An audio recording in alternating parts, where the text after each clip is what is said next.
bersama kita berempat. Nah, kita mau bedah buku yang berjudul bukunya Akuntansi Keuangan. Ya, keuangan karya siapa nih? Wati Arin Astuti dengan Dr. Sultika.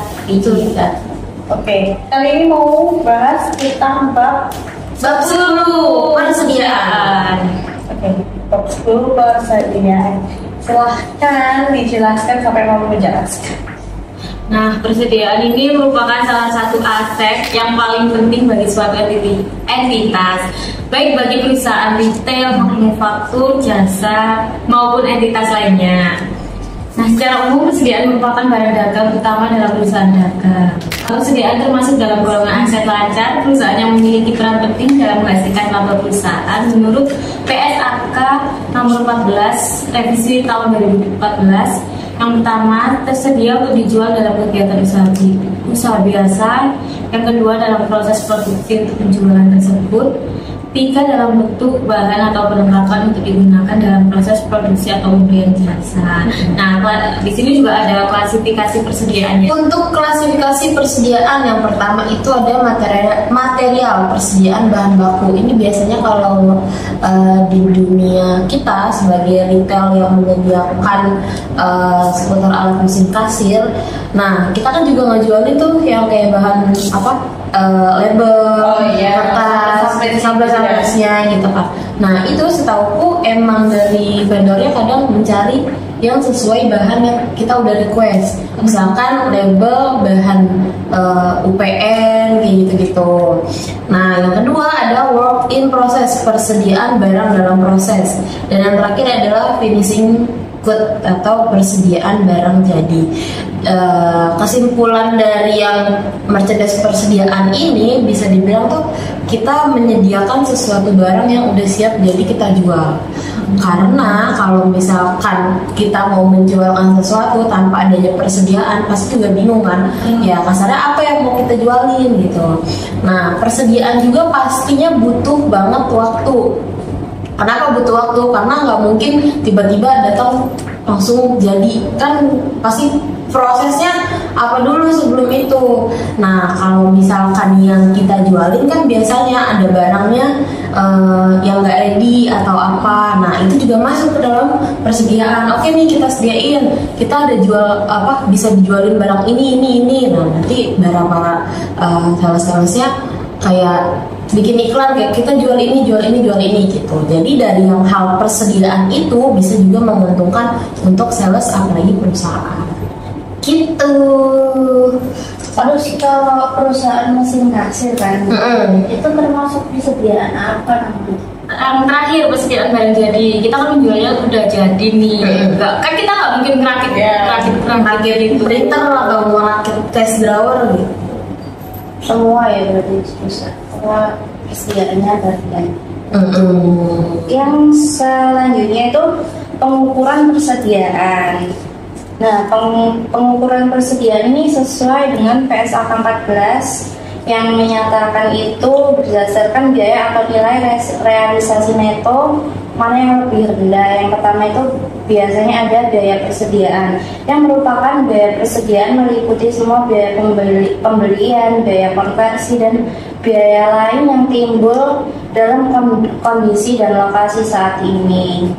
Dan yang kedua biaya pembelian merupakan biaya pembelian persediaan yang meliputi harga beli, biaya impor, pajak lainnya kecuali yang kemudian dapat ditagihkan kembali kepada otoritas pajak.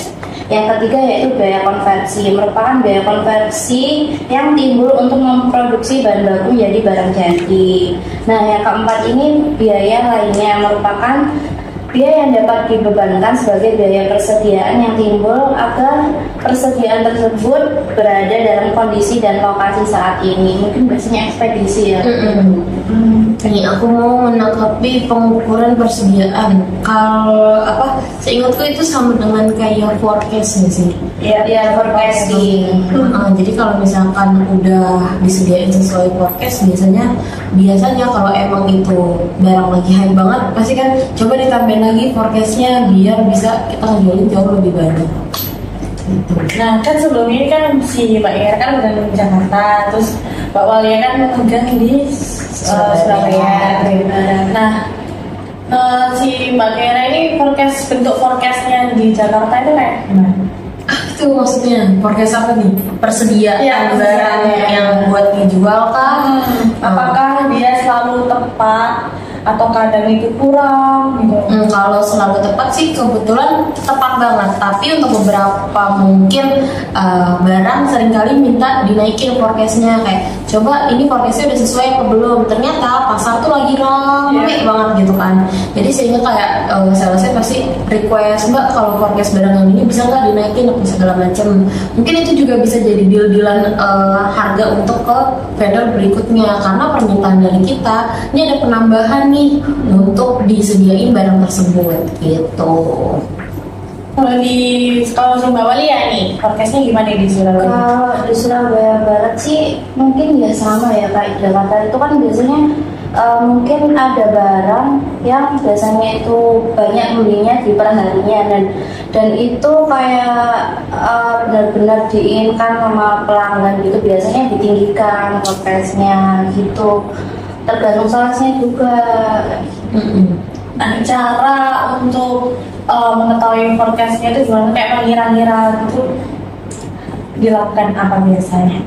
Di tracking per penjualannya sih biasanya, karena kita juga tektokan langsung ke salesnya kan. Kalau misalkan barangnya kosong ternyata udah diforecastin, berarti kan mungkin ada sesuatu di pasar yang gak mencakup untuk barang itu cepat keluar. Bisa jadi itu barang keluar mungkin nanti pakai harga yang udah kita coret, istilahnya harga-harga diskon apa segala macam gitu. Nah buat apa tadi peningkatan tahunya forecast gimana, biasanya tracking lagi dari penjualannya. 1 bulan ini barang tersebut A, B, C sampai semua barang ini terjualnya berapa banyak dalam jangka waktu 1 bulan gitu. Bisa jadi nanti ada peningkatan dalam forecast atau pengurangan dalam forecast, tergantung dalam periode 1 bulan penjualan tersebut gitu. Ada yang mau dijelasin lagi mungkin lagi kalau ada tambahan untuk menjaga persediaan barang itu agar tetap biar gak kekurangan, terus maksudnya kayak barangnya selalu ada, itu bisa jaga persediaannya itu kayak gimana? Jaga persediaannya paling ya kalau misalnya kita lihat secara real, biasanya kalau di Jakarta tuh dilihat dari laporan dari gudangnya. Terus dia kan pasti selalu laporan nih, ada misalkan tiap sore disebutin barang ini tipis kurang, habis tipis kurang. Nah nanti dari tim pembeliannya itu notice kayak ini kurang berapa, perasaan kemarin udah datang deh barangnya, atau kayak beneran nih udah habis, oke berarti besok di stok gitu kan. Terus di tracking lagi 3 bulan sebelumnya penjualan si barang ini nih naik turun kah, atau naik terus kah, atau turun terus gitu. Biasanya menjaganya dari antara fisik yang ada sama database yang tim purchase punya gitu. Kan kalau di CST nih kayak dulu itu ada ini setiap pagi si pihak logistik itu selalu melakukan namanya cycle count. Apakah di sana juga melakukan cycle count? Pasti. Tapi kadang itu ya cycle count itu juga kadang udah dilakukan setiap hari. Tapi kenapa pas di akhir bulan waktu kita cycle itu ada aja yang selisih, kan mesti ada. Ada. Itu kan bukan masalah perhitungan barang saja masalahnya kan, di situ juga ada yang inputan, ada permasalahan data stock of name yang ada di pilar perusahaannya kayak gitu kan. Nah biasanya itu kita setiap sore itu kan cycle count tadi. Nah itu kita harusnya juga ngecek persediaan yang diakulat juga itu apakah sama barang aslinya kayak gitu, inputan yang ada pada hari ini tuh sesuai apa enggak kayak gitu. Kita langsung dicari ya itu yang memudahin sih, walaupun itu kan kalau setiap hari bakal begitu itu banyak menghabiskan waktu kali ya. Mungkin itu juga salah satu yang belum bisa diteramin sama teman-teman yang kita ada di gudang. Karena apa? Kita yang ada di gudang. Karena apa? Karena barangnya banyak banget. Itu yang jadi emas. Jadi kan nggak mungkin ya kita satu gudang harus makan semua setiap hari gitu. Oke, janji ada penambahan lagi Mbak Dewi? Tidak ada ya. Oh, cukup. Oke, cukup. Jadi kesimpulannya dari pembahasan persediaan ini yaitu persediaan itu ya merupakan salah satu aset yang paling penting bagi suatu entitas ya suatu entitas ya kan, baik itu perusahaan retail, manufaktur dan lain sebagainya.